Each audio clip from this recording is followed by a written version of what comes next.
사도 요한이 요한일서를 쓰는 중요한 이유 중에 하나는 그의 독자들에게 영생을 확신시키기 위해서입니다. 13절에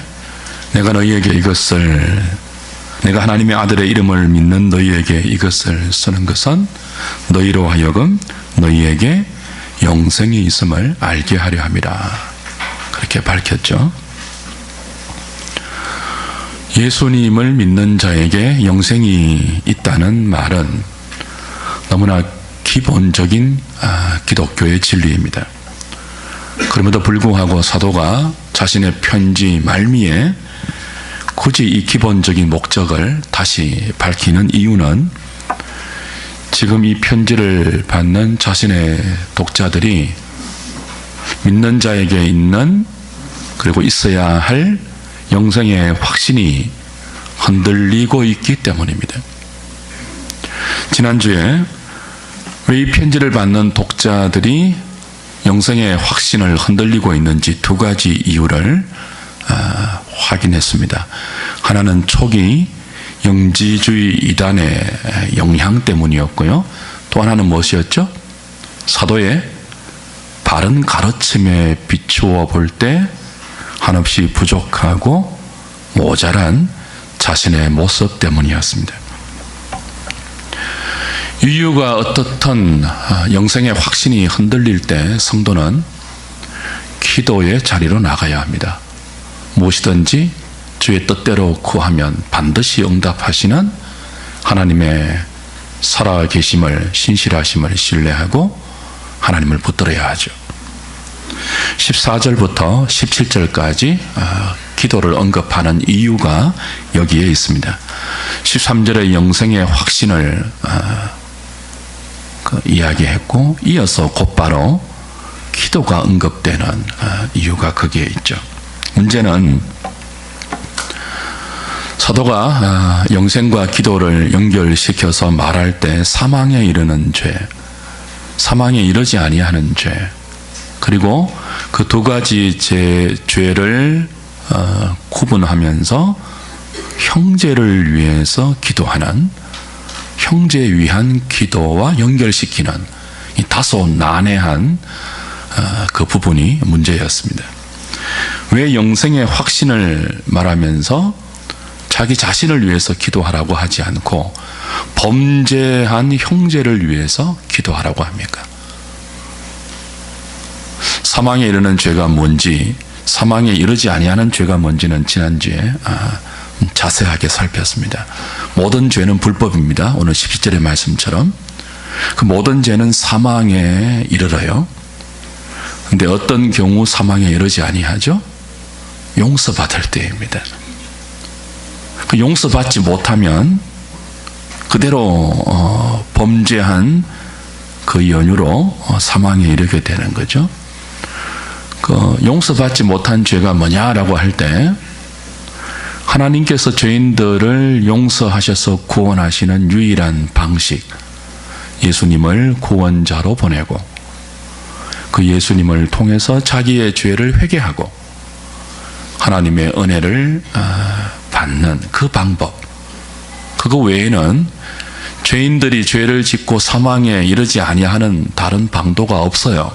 근데 그걸 부정하고 그걸 무시하고 자기 나름대로 죄 용서에 이르는 방식을 찾거나 구원에 이르는 길을 찾으려고 하는 것이 사망에 이르는 죄죠.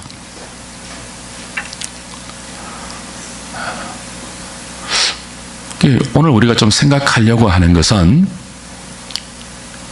교회 안에 있는 지체들이 짓는 죄, 우리도 매일 죄를 짓지 않습니까?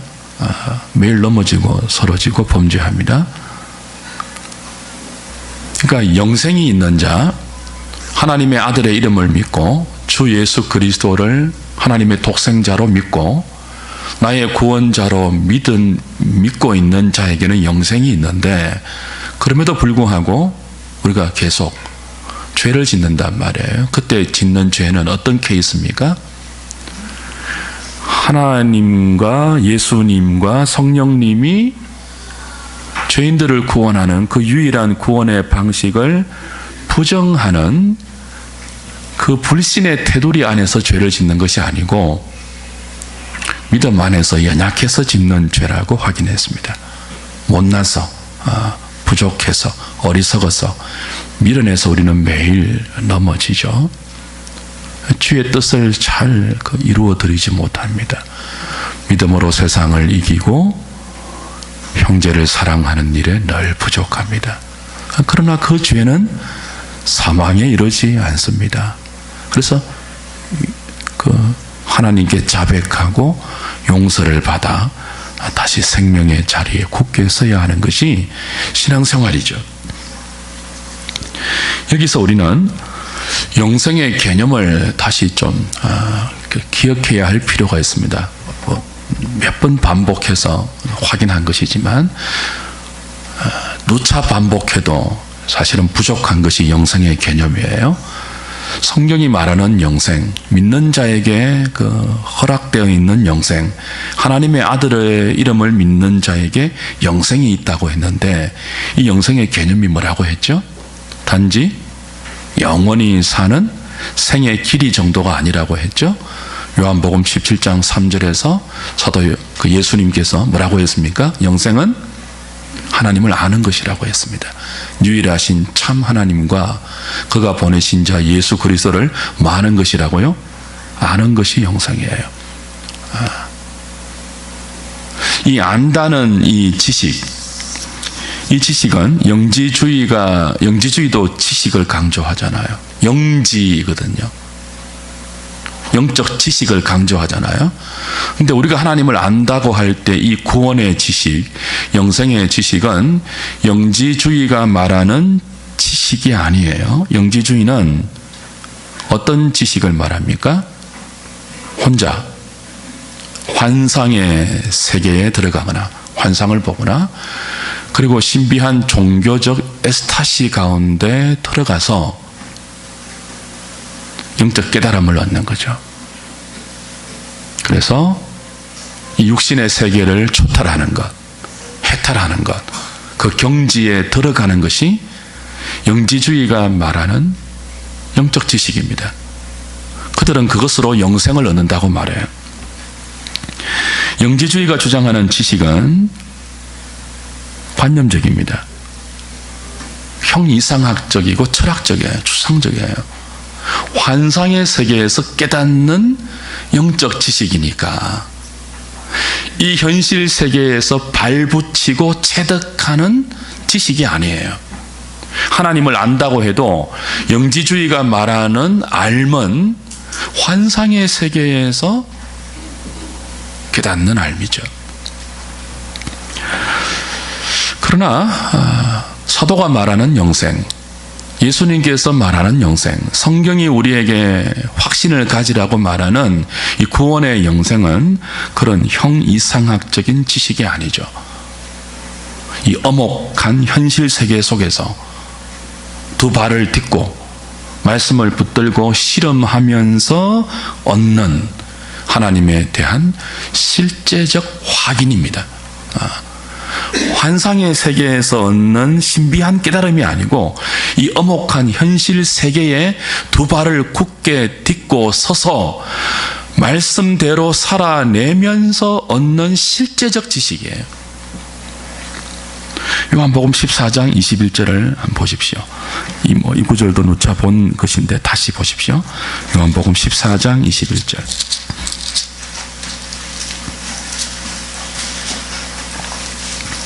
우리가 어떻게 하나님을 알 수 있는가 하면 14장 21절 나의 계명을 지키는 자라야 나를 사랑하는 자니 나를 사랑하는 자는 내 아버지께 사랑을 받을 것이요 나도 그를 사랑하여 그에게 나를 뭐 한다고요? 나타내리라. 그러니까 하나님께서 우리에게 경험되는 것, 하나님께서 우리의 삶에 나타나는 경우가 언제입니까? 우리가 하나님을 사랑해서 하나님의 계명을 이 현실 세계 속에서 지킬 때예요. 환상의 세계 속에서, 그 허구의 세상 속에서 신비한 영적 깨달음으로 하나님을 추적해서 아는 것이 아니고 이 현실 세계 속에서 하나님을 사랑하여 그의 말씀을 지킬 때 하나님이 이런 분이구나 하는 것을 하나님께서 우리의 삶에 실제적으로 나타내어 주세요. 그 실제적 확인, 그 실제적 지식이 하나님을 아는 영생의 지식이죠. 우리가 말씀대로 살아보면, 말씀을 붙들고 씨름하면서 살아가는 우리 삶의 현실에서 하나님이 문자의 하나님이 아니고, 성경에 갇혀있는 기록의 하나님이 아니고, 내가 씨름하면서 살아가는 이 현실 세계 속에 꿈틀거리면서 살아 계시며 나와 함께하는, 정말 그 하나님이 맞구나 하는 것들을 경험하는 거죠. 말씀을 붙들고 살면 현실 세계에서 환상으로 도망가지 않고 외면하고 싶은 이 우리의 눈앞의 현실을 말씀을 붙들고 고민하고 씨름하고 몸부림치면서 주의 뜻을 분별하여 알아가는 그 과정에서 하나님이 정말 문자의 하나님이 아니고 아브라함과 이삭과 야곱의 하나님만이 아니고 오늘 살아 계셔서 나와 함께 하시는, 내 삶을 구체적으로 인도하시고 지금 여기 계시는 그 하나님임을 경험하게 된다는 거죠.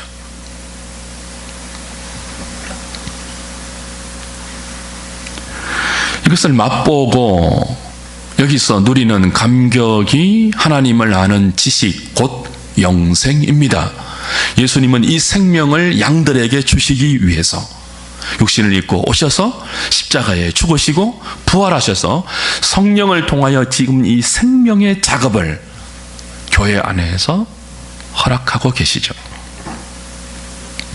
그리스도인은 그 감격을, 하나님을 아는 지식을 허구의 세계 속에서, 환상의 울타리 속에서 이렇게 얻으려고 방황하는 자들이 아니고 지금 여기서 말씀과 더불어 실제적으로 맛보고 누립니다.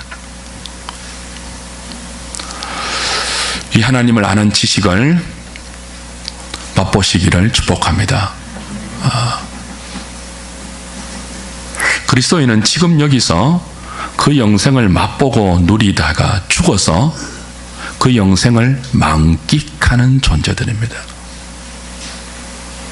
여기서 이 영생을, 하나님을 아는 지식으로 여러분이 맛보지 못하고 더 키워서 여러분의 삶의 풍성한 생명으로 누리지 못하면 장차 죽어서 이 영생을 만끽할 수 없습니다. 지금 누리지 못하는데 장차 만끽한다고요? 그러지 않습니다. 신앙이 불연속성이 있고 연속성이 있는데 생명은 불연속적이지 않아요. 영속적이에요. 연속적이에요.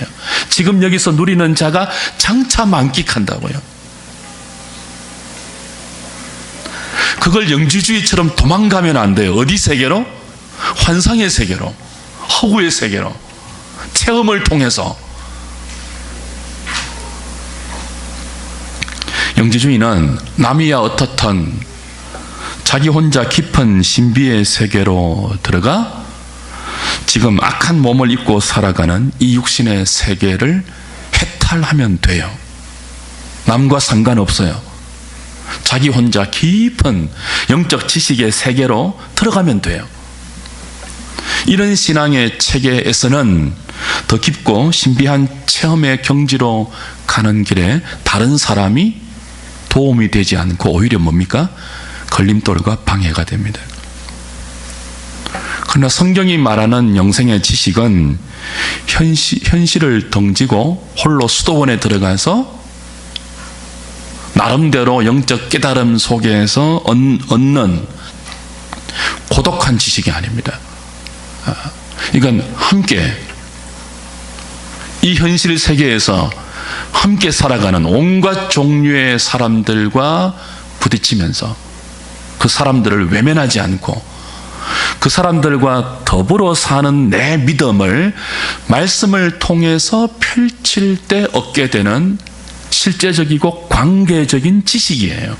하나님을 아는 지식은 혼자 수도원에 들어가서 동굴 속에서 신비한 체험 속에서 깨달아 하는 고독하고 자신만의 고고한 지식이 아니고 여기 이 현실 세계에서 함께 하기 싫은 온갖 종류의 인생 군상들과 더불어서 하루하루의 삶을 말씀과 실험하면서 살아낼 때 비로소 경험하는 하나님과의 사귐, 다른 사람들과의 교통에서 오는 함께하는 관계적 지식이죠.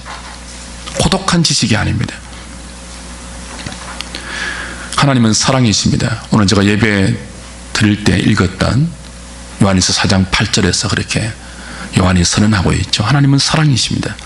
그러므로 하나님을 아는 이 실제적인 지식은 하나님을 사랑하는 것과 분리할 수 없습니다. 나의 계명을 지키는 자라야 나를 사랑하는 자라고 하지 않았습니까? 그래서 하나님을 사랑하는 것은 반드시 형제 사랑으로 이어지게 되어 있습니다. 이 현실 세계 속에서 다른 사람들과 더불어 말씀과 씨름하면서 살아갈 때 얻는 실제적이고 관계적인 지식이 영생의 지식이기 때문에 이 지식은 하나님을 사랑하는 사랑에서 시작되며 그 하나님 사랑은 반드시 형제의 사랑으로 이어지게 되어 있습니다. 요한일서 4장 20절 21절 돌아가 보십시오.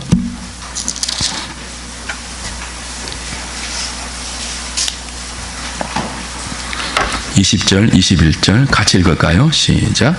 누구든지 하나님을 사랑하노라 하고 그 형제를 미워하면 이는 거짓말하는 자니 보는 바 그 형제를 사랑하지 아니하는 자는 보지 못하는 바 하나님을 사랑할 수 없느니라. 우리가 이 계명을 주께 받았나니 하나님을 사랑하는 자는 또한 그 형제를 사랑하는지라. 그렇죠? 하나님을 아는 영생의 지식, 이 지식은 나와 하나님과의 엄밀한 사귐, 엄밀한 교통으로만 끝나지 않습니다. 반드시 지금 여기에서 동일한 믿음의 삶을 경주하는 믿음의 지체와의 사귐으로 이어집니다. 사도 요한이 편지를 쓰면서 처음부터 또 다른 자신의 저장 목적을 이렇게 밝힌 거 기억하십니까? 우리가 보고 들은 바를 너희에게도 전하면 너희로 우리와 사귐이 있게 하려 함이니, 너희로 우리와 사귐이 있게 하려 함이니 우리의 사귐은 아버지와 그의 아들 예수 그리스도와 더불어 누림이라. 사도 요한이 편지를 쓰는 두 가지 목적이 있습니다. 5장 13절에서는 너희에게 영생이 있음을 알게 하기 위해서이고 1장 3절에서는 이 영생이 사귐에서 오는 것인데, 하나님과의 사귐에서 오는 것인데, 하나님과 주 예수 그리스도와의 사귐에서 오는 이 사귐은 너희와 우리의 사귐, 성도와 성도의 사귐으로 반드시 이어지기 때문에 그 사귐을 이루기 위해서 이 편지를 쓴다, 그렇게 밝히고 있습니다. 하나님과의 사귐은 영지주의자들이 추구하는 고독한 환상세계 속에서의 홀로만의 지식이 아니고, 하나님과의 사귐이 성도와 성도의 사귐으로 이어지는 이 지체와의 교통을 통해서도 허락되는 관계적 사귐임을 강조하고 있죠. 사랑하는 여러분, 천국은 그냥 파라다이스가 아닙니다. 단순히 살기 좋은 낙원이 아니에요. 하나님과 믿음의 지체들이 영원토록 함께 사귀면서 사는 사랑의 나라가 천국입니다. 사귐이 없으면 천국이 아니에요. 지옥도 영원히 삽니다. 거기는 모든 사랑의 사귐이 단절되죠.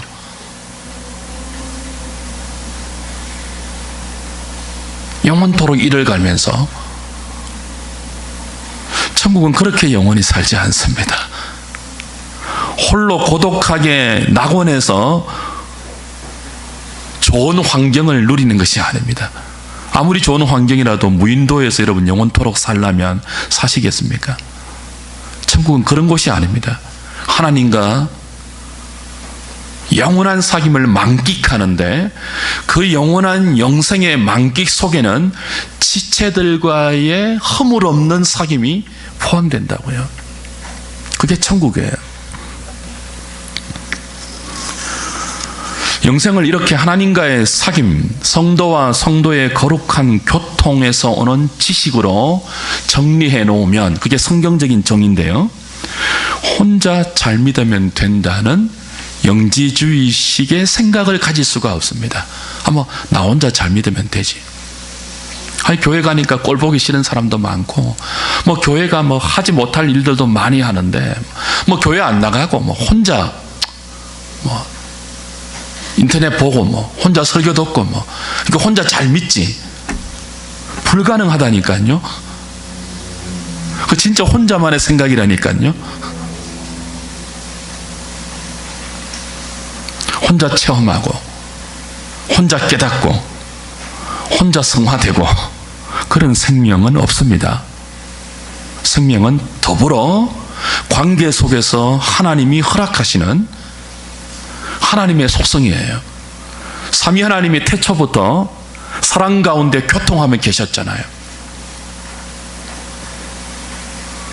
영생의 확신을 말하면서 사도가 왜 범죄한 형제를 위해서 기도하라는 권면으로 이어가고 있을까요? 감이 잡히십니까?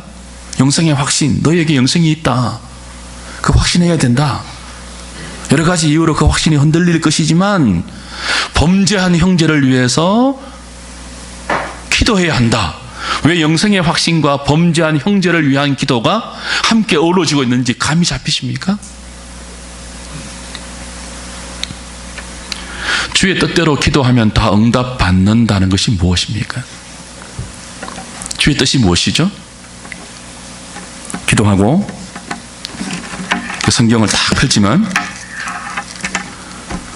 가서 너도 그와 같이 하라 말씀이 나오고, 거기에서 뭡니까? 또 딱 펼치면 유다가 목을 메었더라.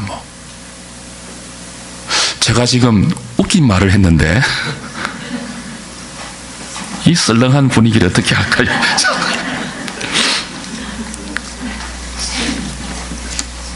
이창용 장모님 이런 말을 하면 다 웃었을 건데, 주의 뜻은 그렇게 점쟁이처럼 하는 게 아니죠. 문맥 안에서 주의 뜻이 분명히 드러나요. 요한일서 전체의 문맥에서 주의 뜻이 무엇입니까? 믿음으로 세상을 이기는 것이었죠. 또 하나는 무엇입니까? 형제를 사랑하는 거예요. 형제를 사랑하는 것이 그리스도인이 믿음으로 세상을 이기는 또 다른 방편이에요. 이게 분리가 되지 않습니다. 우리는 형제를 사랑함으로 더불어 사는 이 세상을 온갖 종류의 욕심을 표출하는 인생들 틈바구니 속에서 이기고 살아갑니다. 주의 뜻입니다. 문제는 형제를 사랑하는 것이 주의 뜻인데 사랑해야 할 형제가 늘 사랑할 만한 좋은 모습으로 내 곁에 있지 않다는 우리의 현실이에요. 사랑해야 할 형제가 죄를 범합니다. 나도 죄를 범합니다. 그래서 사랑해야 할 관계인데 사랑이 안 돼요. 사랑하고 싶은데 미움이 생겨요. 사귐으로 교통해야 하는데 피하고 싶어요. 외면하고 싶어요. 안 보고 싶어요. 우리의 현실입니다.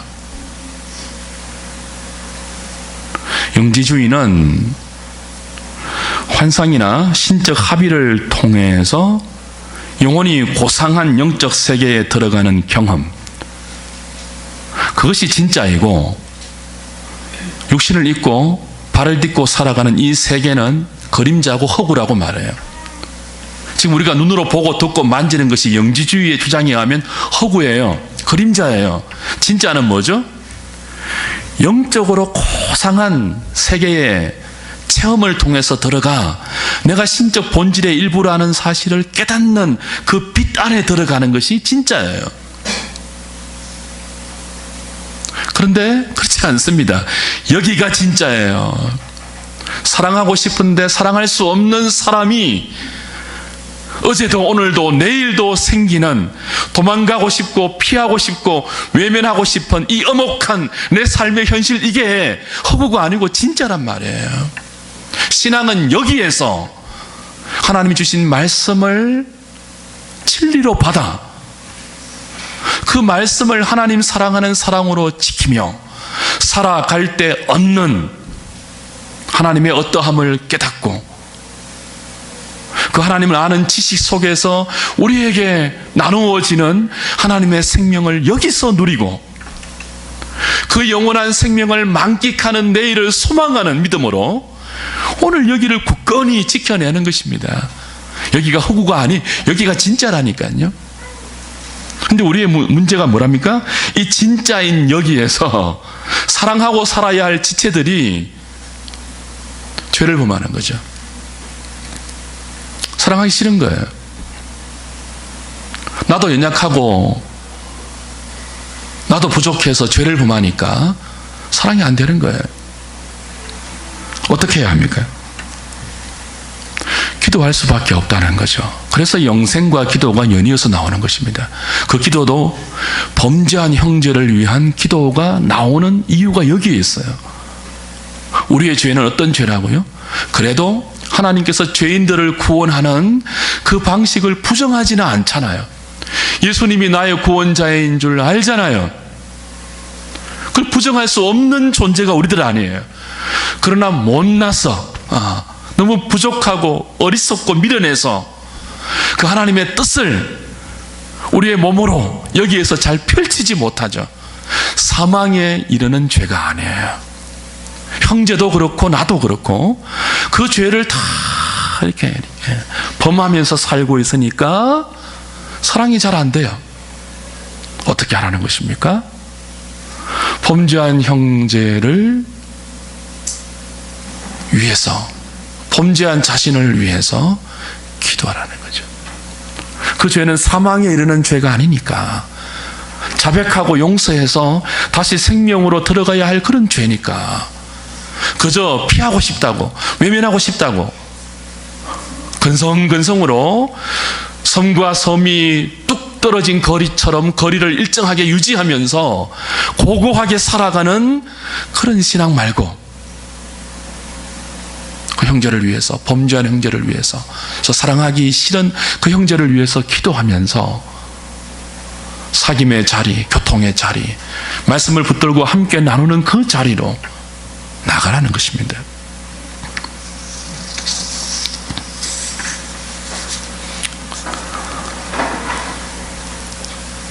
누구든지 형제가 사망에 이르지 않는 죄 범하는 것을 보거든 구하라. 그리하면 사망에 이르지 아니하는 범죄자들을 위하여 그에게 생명을 주시리라.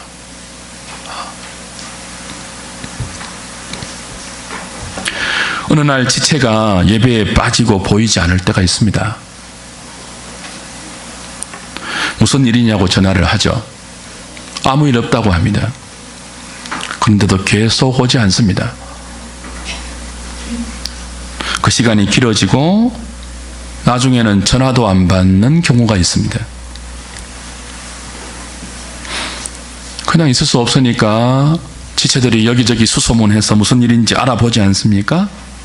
전부는 아니지만 많은 경우 관계에 문제가 생겨서 그래요.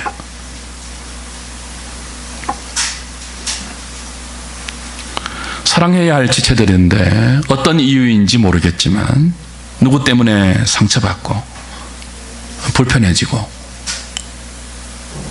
함께 한 공간에서 예배하는 것이 너무 힘들어지고 그래서 피하고 외면하고 싶어서 그러는 경우가 허다하죠. 안타까운 현실입니다.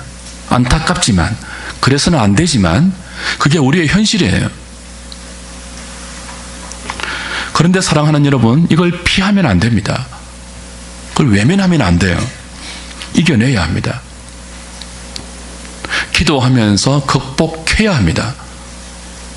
안 그러면 영지주의처럼 된다니까요.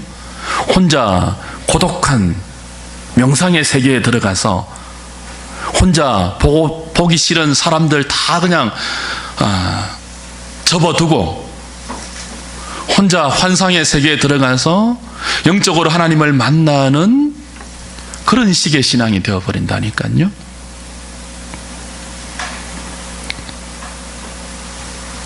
어떤 사람이 불편하고 어색해도 우리는 서로의 연약함, 서로의 못남, 서로의 부족함, 서로의 어리석음을 인정하면서 하나님의 긍휼을 구하고 용서를 구하고 함께 이 사망의 그림자에서 벗어나 다시 생명의 자리로 설 수 있도록 기도해야 합니다. 그래서 기도가 언급됩니다.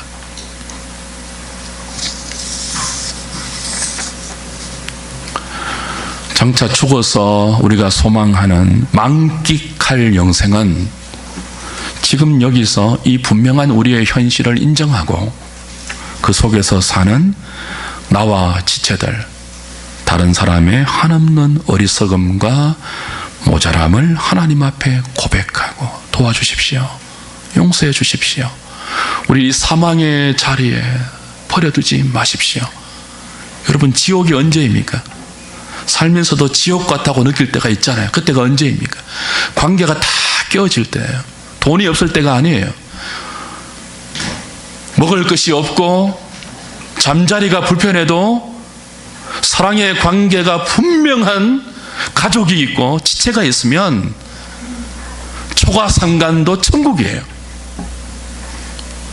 먹을 것이 풍성하고 냉장고에서 먹을 것이 썩어 넘치고 입을 옷이 장롱마다 가득하고 무엇을 입을까 오늘 고민하는, 침대가 아무리 편안한 침대라 할지라도 관계가 깨어지면 그 궁궐이 지옥이에요.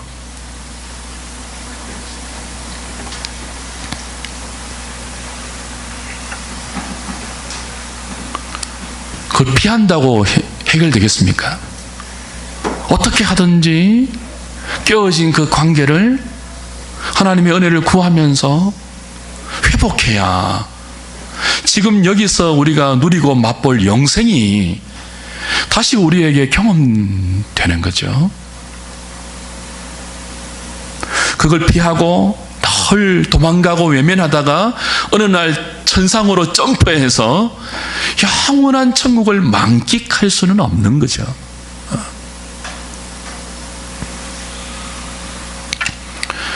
말씀 붙들고 기도로 씨름하고 몸부림치는 것이 필요합니다. 범죄한 형제가 발견될 때, 그 형제와 방불한 내 범죄가 발견될 때, 그래서 사랑이 안 될 때,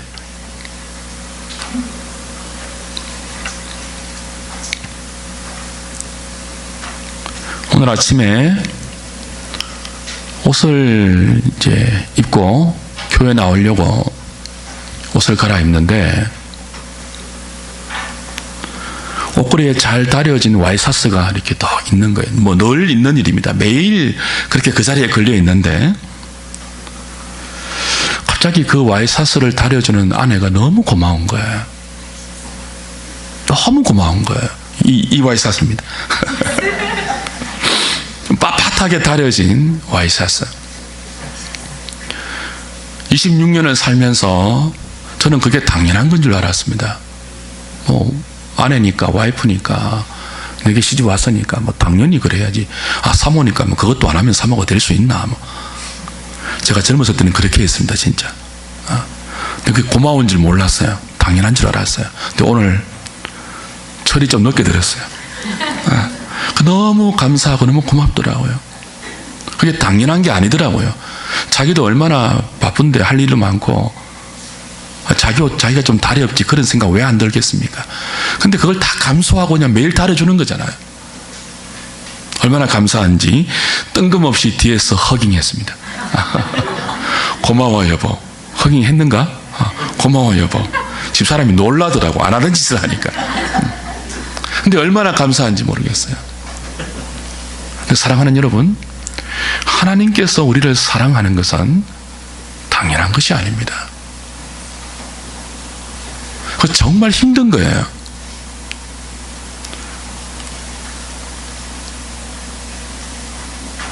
우리가 늘 하나님을 배신하죠. 우리가 하나님께 늘 상처를 입혀요. 우리가 늘 하나님께 불순종하고 반역합니다. 대듭니다. 원망합니다. 불평합니다. 말도 안 되는 짓을 합니다. 하나님께. 이런 우리를 하나님이 사랑하시는데요, 이런 우리를 사랑하시는 하나님의 사랑은 당연한 게 아닙니다. 힘든 겁니다. 피 흘리시면서 사랑하셨습니다. 사랑은 당연하지 않습니다. 어렵습니다. 독생자를 내어주신 하나님의 사랑은 당연한 게 아닙니다. 그걸 당연한 것으로 받으면 안 됩니다. 너무 고마운 거죠. 너무 감사한 거죠. 하나님 말씀하시죠. 이 당연하지 않는 사랑을 내가 너희에게 사랑하는데, 그 사랑을 너희가 입고 사는데, 그 은혜를 너희에게 주고 있는데, 그러므로 너희도 서로 사랑하라고 하십니다.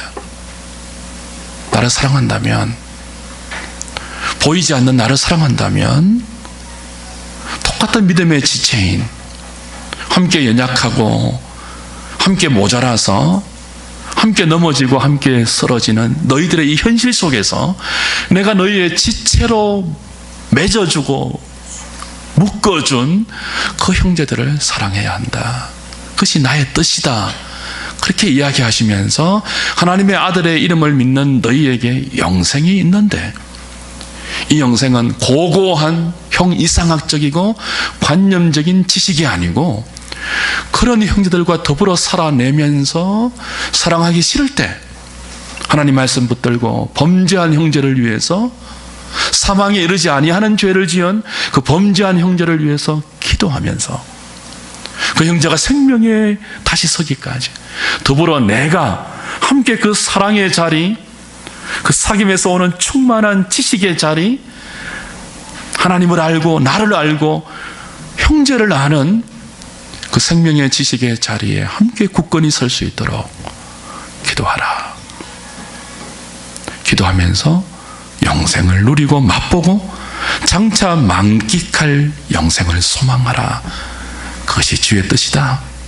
오늘 본문의 말씀입니다. 이 말씀을 받고 하나님의 은혜를 구하여서 힘든 우리의 현실을 망가지 않고 여기 두 발을 굳게 딛고 서서 엄혹하지만, 어렵지만, 때로 고통스럽지만, 눈물 나지만 하나님께서 우리에게 살아내라고 하신, 사랑하면서 살아내라고 하신, 세상을 이기라고 말씀하신 이 무대를 기도하면서 잘 살아내는 사랑하는 저와 여러분 될 수 있기를 우리 주님의 이름으로 부탁드립니다. 기도하겠습니다.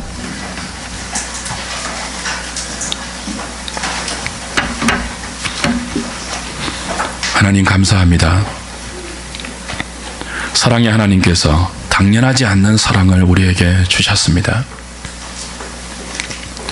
우리가 그 사랑으로 하나님의 아들의 이름을 믿는 믿음을 얻었고, 허물과 죄의 자리, 사망과 어둠의 자리에서 벗어나 빛의 자리, 하나님과 사귐을 허락받고 하나님을 알 수 있는, 하나님이 내 삶에 살아계신 분으로 경험되어지는 이 영생의 복을 얻게 하신 것 감사합니다. 이게 당연하지 않음을 배웠습니다.